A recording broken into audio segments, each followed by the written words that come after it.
Let's bring in Alon Liel, who's the former Director General of Israel's Foreign Ministry, joins us now from Tel Aviv. Welcome, sir, to Al Jazeera. So a great deal going on diplomatically. Let's start, if we can, in Cairo, where the focus is, of course, on keeping the ceasefire alive. What's the sense in Israel? Is there a feeling that it will survive into phase 2 and 3? First, when you say the sense in Israel, there is the government and there is the general public. What we see at the moment is a very clear American plan backed by Israel and a lack of an alternative plan, an international Arab League plan, because as long as you don't have an alternative plan, and the Trump plan is the only one around, it is helping at least the government of Israel act accordingly.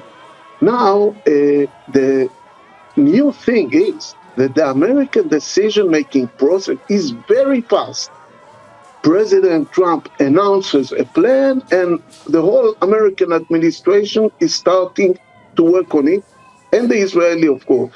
The world is different in the decision-making process because a lot of countries, Arab countries and other countries, European countries, put their input into the thinking, and everybody is pulling in a different direction, and they have a difficulty to come with an Arab League plan and an international plan. Okay, so that lack of, Alon, if I could just jump in, that lack of an Arab League plan will perhaps be addressed in Riyadh on Friday when the Arab nations are coming together.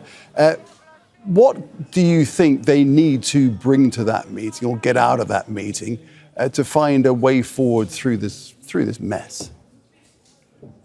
No, I think, first of all, this plan has to be clear about the Palestinian involvement in the future of running Gaza and the international involvement, Arab countries and the rest of the world, and build a structure that the international community agrees on, even if it doesn't have the details.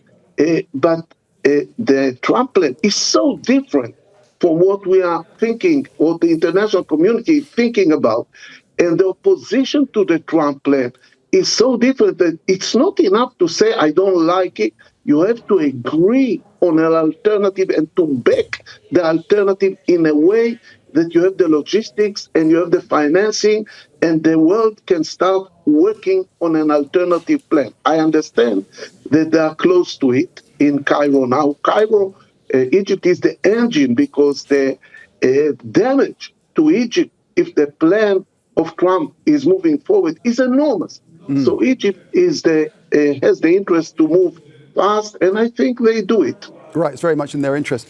One thing I'm wondering about, because it looks like soon we're going to see bodies of captives that have died being returned to Israel.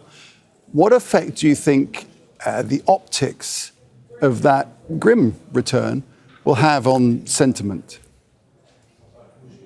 Hard to tell. So far, as you know, we didn't have a body returned. We had bodies captured by the Israeli army and brought to Israel, but we didn't have a body returned by the Hamas. It could be a devastating effect on the Israeli public to see the Hamas carrying bodies of Israelis, moving it to the Red Cross and the Red Cross to us. But I think the media here is preparing public opinion. Headlines here is that even on Thursday, we might start getting bodies. It will be a day of mourning in Israel. Will shock the public, but it's still better than getting nothing from the Hamas. And we would love to have all the live hostages and the bodies back in Israel as soon as possible. All right. Alon Liel, former Director General of Israel's Foreign Ministry. Thank you, sir. Thank you. Make sure to subscribe to our channel to get the latest news from Al Jazeera.